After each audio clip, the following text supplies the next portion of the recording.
दोस्तों, आप तमाम लोगों को हमने पहले भी बताया था और आज आपको एक बार फिर यह बताना चाह रहे हैं कि 26 मार्च 2024 एक ऐसी तारीख बिहार में होने वाली है जो आने वाली नस्लों के लिए एक मिसाल पेश करेगी। ऐसा इसलिए कह रहा हूं क्योंकि आप जानते हैं किस तरीके से इस मुल्क के सदन के अंदर एक ऐसे बिल को पारित करने की कोशिश पहले भी की गई है और आने वाले दिनों में भी करने की कोशिश होने वाली है, जिसके जरिए मुसलमानों के हक और हुकूक को छीनने की साजिश है। आप जानते हैं वक्फ अमेंडमेंट बिल एक ऐसा बिल है जिसके जरिए वक्फ बोर्ड के मामलात में उन लोगों को शामिल करने की कोशिश होने वाली है जो सीधे तौर पर मुसलमानों का नुकसान पहुंचाएंगे और उनका इस पूरे मामले में कोई लेना देना नहीं है। इस मुल्क में कोई ऐसा मंदिर बोर्ड नहीं है जिसमें किसी मुस्लिम समुदाय के लोगों को शामिल किया गया हो, और ना ही आपको कोई एक वाहिद मुसलमान नजर आएगा जो ये मांग करता हो कि मंदिर के लिए जो बोर्ड कहा सकता है बोर्ड की बनाई जाती है उसके जो मेंबरान होते हैं उसमें किसी मुसलमान को शामिल किया जाना चाहिए, क्योंकि मुसलमानों का इस बात पर पूरा ईमान है कि भाई ये मामला उनका है तो वो देखेंगे, वो ज्यादा बेहतर जानते हैं, वो ज्यादा अच्छे तरीके से अपने काम को निभा सकते हैं। वक्फ का मामला हमारा है, हमारे रब का मामला है। वक्फ की मिल्कियत किसी आम इंसान की नहीं है बल्कि यह खुदा की मिल्कियत है, और इस वक्फ की जमीन के जरिए कहीं ना कहीं किसी न किसी तरीके से, चाहे वो सीधे तौर पर हो, डायरेक्टली हो या इनडायरेक्टली हो, इसी मुल्क के लोगों की, आवाम की, समाज की मदद होती है। आप जानते हैं वक्फ की जमीनों पर किस किस तरह से जो है कहा सकता है काम हो रहा है। ये वक्फ की जमीनें हैं कि आपकी मसाजिदें महफूज है, ये वक्फ की जमीनें हैं कि आपके मदरसे महफूज हैं। आप और आपकी नस्लें जब इस दुनिया से जाएगी तो उसे दफन करने के लिए जो जगह मिलेगी वो भी वक्फ की वजह से है। वरना आप जानते हैं इस मुल्क में क्या निजाम चल रहा है। सियासी दल के लोग अपनी राजनीतिक पारी की शुरुआत करने से लेकर के राजनीतिक तौर पर अपनी जिंदगी को खत्म करने तक सीधे तौर पर एक कौम, मिल्लत, मजहब के खिलाफ बात करते हैं और उसे नुकसान पहुंचा करके अपनी राजनीतिक मफाद की कहानी गढ़ते हैं। यही वजह है कि आज मुसलमानों के लिए यह वक्त की जरूरत है कि वो इस मामले में अटल होकर के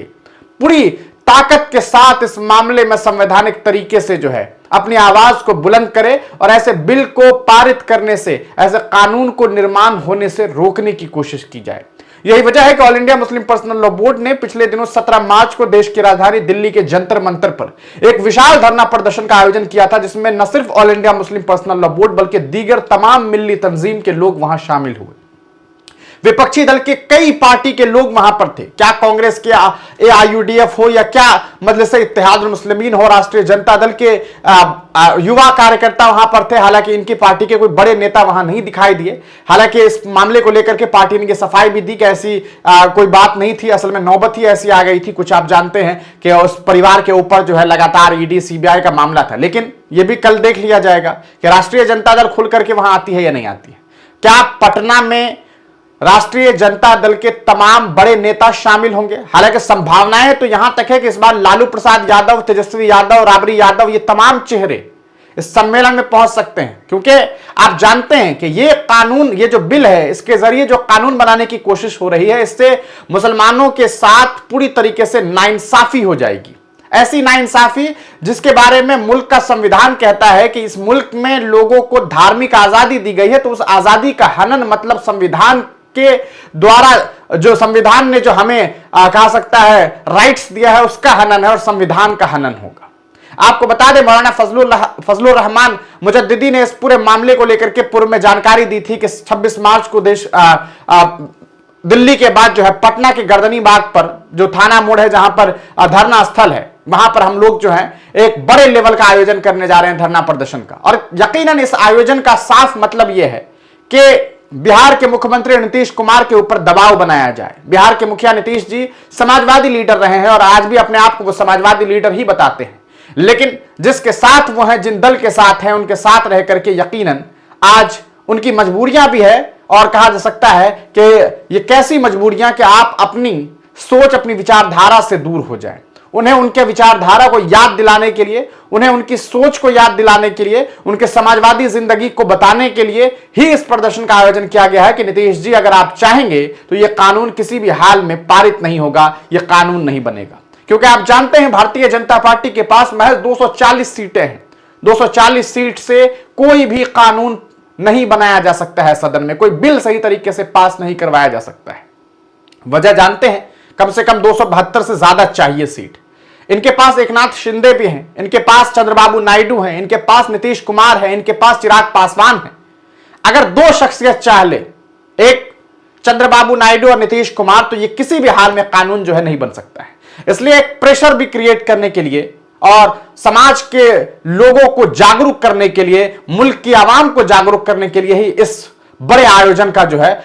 इस तरह का एक बड़ा आयोजन किया गया है। हम वहां पहुंचेंगे, आपका इंतजार होगा, आपसे मुलाकात होगी और तमाम लोगों का इंतजार होगा, क्योंकि ये लड़ाई आपकी है, ये लड़ाई हमारी है, ये लड़ाई कौम मिल्लत की है, ये लड़ाई इस मुल्क की है, इस मुल्क के संविधान की है। आपको बता दें, कल के बाद 26 मार्च के बाद एक बड़े प्रोटेस्ट का आयोजन जो है वो विजयवाड़ा में भी किया गया है, ताकि चंद्रबाबू नायडू को यह बताया जा सके कि साहब, आप मुसलमानों के वोट से अगर इख्तिदार पर हैं तो यही मुसलमान आपको इख्तिदार की कुर्सी से हटा भी सकते हैं। आज अगर आप हमारे साथ नहीं हैं तो हम आपके साथ नहीं हैं। नतीजा आपने देखा, बिहार के मुखिया नीतीश कुमार हर साल इफ्तार पार्टी का आयोजन कराते थे, तमाम मिल्ली तंजीम के लोग भी वहां पहुंचते थे, लेकिन इस बार इमारत शरिया, मुस्लिम पर्सनल लॉ बोर्ड और दीगर तमाम लगभग तंजीमों ने जो है बाइकॉट किया इफ्तार पार्टी का। और ऐसे हालात हुए कि वहां से जो तस्वीरें सामने आई, वहां टोपी वाले ज्यादातर वो लोग थे जिन्हें टोपी वहां पर एज ए गिफ्ट दी गई थी कि भैया आपको लगाना है और इफ्तार करना है, वरना जो आम मुसलमान थे वो वहां नहीं पहुंचे। हमें उम्मीद है कि आप जरूर पहुंचेंगे, आपसे वहां मुलाकात होगी, हम भी वहां पहुंच रहे हैं। आप भी आइए, अपनी लड़ाई लड़िए, अपनी कौम मिल्लत की लड़ाई लड़िए, अपने मुल्क के संविधान की लड़ाई लड़िए, शांतिपूर्ण तरीके से, बगैर किसी भी शोर के, बगैर किसी असंवैधानिक कार्य के। आप तमाम लोगों का इंतजार रहेगा। मुझे उम्मीद है आप इस वीडियो को आगे तक शेयर करेंगे और चैनल को जरूर सब्सक्राइब कर लेंगे। बहुत बहुत शुक्रिया।